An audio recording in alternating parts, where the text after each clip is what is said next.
What would help both men and women survive disasters and recover better is preparedness. Preparedness. Talking through the various dimensions that you might be exposed to, acknowledging that uncertainty is part and parcel of disaster. So no matter what they prepare for, they're unlikely to be facing that particular scenario. So knowing that there's going to be most likely a source of distress, there's going to be various forms of disagreements, and being prepared that they will have to face that while they're panicking and emotional and often fearing for their life or the lives of those they love.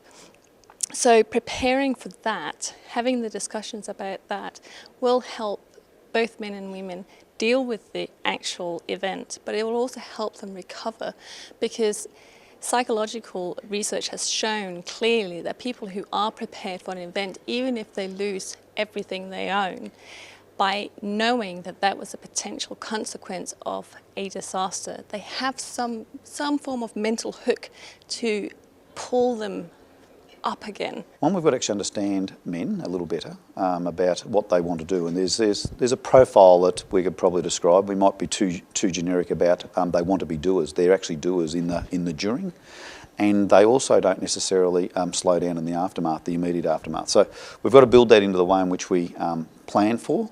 Get people to understand that that's the way in which they'll operate the during and the after, and let people start to be more aware of themselves and the team to be aware of it, and it's okay to talk about it. That it's something to share with others, with peers, talk about it, understand it, but don't let it bottle up as an individual. We've got to actually be, as males, able to do that. My role in that is about leadership.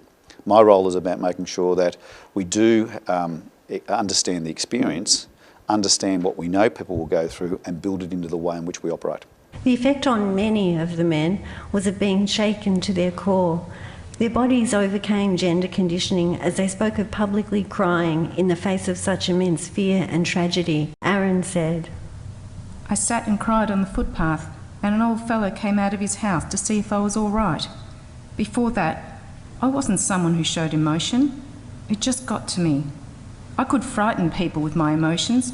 Emotions you can't control." I think as an organisation to assist men, once again it comes down to building an understanding and knowledge of different factors that can impact on men during disasters, you know, the impact it can have on their families and their work colleagues, and talk it up about case studies, and also have support networks in place for them, you know, counsellors and a whole range. Peer support's an excellent network that can be put in place in an organisation to really watch out and support people during times of difficulties.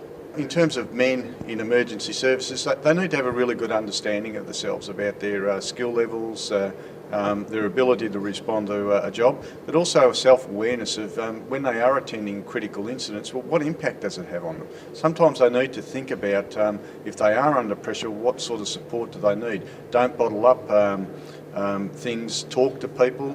It might be not only thinking about the impact it'll have on their work colleagues, because they might not notice it, but it's also thinking about the impact it can have on their families. You know, they might be stressed or going through a whole range of other factors in their life, and so how does that impact on them, how they relate with their family, their friends, their work colleagues? And in terms of men in particular, they should be looking out for signs in their colleagues, whether they be in terms of those pressures, and, you know, provide support. I think the key thing about the structures, they're still in many instances quite paramilitary, and in that sense we've got to actually break those open a little bit and understand. We don't have to take away the command and control roles of what happens, but we've got to actually make it a more open environment that people can talk willingly, talk knowing that it's going to be respected, even when someone needs that, you know, that open hand, the listening time. Even listening alone is an important part of it, to listen to someone and be able to work them through what they need.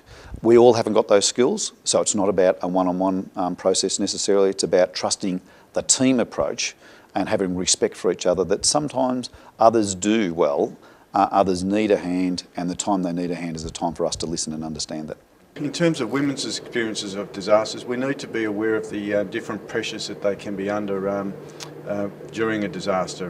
You know, we often perform different types of roles, Particularly women spend a lot of time with the families, and it can cause a whole range of stresses. And some of it is in terms of in the community, it's about engaging them in the planning process, getting that collaborative approach. Often there's no discussion around families around planning, and they need to be involved to have a clear understanding of what they can do. The other thing is to be aware that there are issues such as family violence that occur, particularly after disasters, and we need to educate people about this, and males in particular, but for women, it might be just asking them if they're okay afterwards, and it's thinking about the sort of issues that they might be confronted with both during, before and after an incident.